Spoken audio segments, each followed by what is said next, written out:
కోహ్లీ, రోహిత్ ఇద్దరూ అంతర్జాతీయ క్రికెట్లో ఓ వెలుగు వెలిగారు. భారత జట్టుకు అస్త్రాల్లా ఉపయోగపడ్డారు. 14-15 సంవత్సరాలుగా సేవలందిస్తూనే ఉన్నారు. ఎన్నో సవాళ్లను ఎదుర్కొని కెరీర్లో నిలబడ్డారు. అయినప్పటికీ ఇప్పటికీ టెస్టింగ్ టైమ్ను ఫేస్ చేస్తున్నారు. ఓ రకంగా ఒత్తిడిని ఎదుర్కొంటున్నారు. వచ్చే వన్డే వరల్డ్ కప్ లో ఆడతారో లేదో కూడా క్లారిటీ లేదు. ఇదే టైంలో కుర్రాళ్లకు అవకాశాలు ఇవ్వాలనే డిమాండ్స్ వినిపిస్తున్నాయి. ఇంగ్లాండ్తో టెస్ట్ సిరీస్ లో స్టార్లు లేకపోయినా భారత జట్టు సత్తా చాటిందని మాజీలు గుర్తు చేస్తున్నారు. అవకాశాలు ఇస్తేనే కదా కుర్రాళ్లు నిరూపించుకునేదని తేల్చి చెబుతున్నారు. పైగా టెస్టులకు రోహిత్, కోహ్లీ సడన్ గా గుడ్ బై చెప్పడానికి హెడ్ కోచ్ గంభీరే కారణమనే వాదన ఉంది. స్టార్ ప్లేయర్ల కల్చర్ ను గౌతీ ఎప్పుడూ సమర్థించడు. జట్టుగానే విజయాలను చూస్తాడు. ఏ ఒక్కరి మీదో ఆధారపడకుండా జట్టుగా గెలవాలని కోరుకుంటాడు.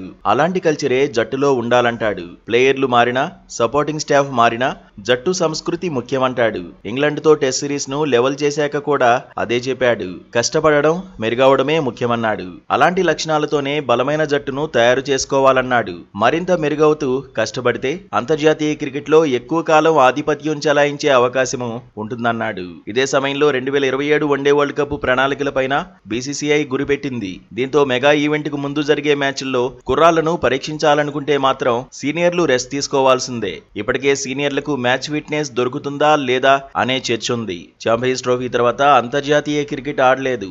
ఐపీఎల్లో మాత్రమే బరిలోకి దిగారు. 2 నెలలుగా సీనియర్ల ఆటను అభిమానులు చూడలేదు. ఇప్పుడప్పుడే వన్డేలు కూడా లేవు. అక్టోబర్లోనే ఆస్ట్రేలియాలో భారత జట్టు తలపడాల్సి ఉంది. అంటే మరో 2 నెలల వరకు అంతర్జాతీయ వన్డేల్లో కోహ్లీ, రోహిత్ బరిలో దిగే అవకాశమే లేదు. పైగా ఆస్ట్రేలియా అంటే బలమైన ప్రత్యర్థి. అంతర్జాతీయ క్రికెట్లో ఎక్కువ విశ్రాంతి తర్వాత కఠిన ప్రత్యర్థిపై ఆడడం అంత తేలికైన విషయమేమీ కాదు. అందరి ఫోకస్ కోహ్లీ, రోహిత్ మీదే ఉంటుంది. ఓ రకంగా ఇద్దరిపై ఒత్తిడి పెరిగే అవకాశం ఉంటుంది. ఆస్ట్రేలియా జట్టు కూడా ఇద్దరిని టార్గెట్ చేస్తుంది. కోహ్లీ, రోహిత్ ను త్వరగా అవుట్ చేయాలని ప్రయత్నిస్తుంది.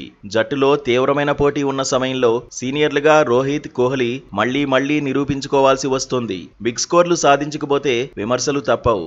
గత రికార్డులను పట్టించుకోకుండా విమర్శకులు నోటికి పని చెప్పే ప్రమాదం ఉంటుంది. అయితే సవాళ్లను ఎదుర్కోవడం ఇద్దరికీ కొత్తేమీ కాదు. కానీ ఇప్పుడు వయసు పెరుగుతోంది. ఇప్పటికే 2 ఫార్మాట్లకు దూరమయ్యారు. వన్డే ఫార్మాట్ కే పరిమితమయ్యారు. మ్యాచ్ ప్రాక్టీస్ కోసం దేశవాళీ టోర్నీల్లో ఆడతారా లేదా అన్నది కీలకం. ఫిట్నెస్ ను కాపాడుకోవడం కూడా ముఖ్యమే. మొత్తంగా కోహ్లీ, రోహిత్ కెరీర్ ఎలా ఉండబోతుందన్నది హాట్ టాపిక్ అవుతోంది.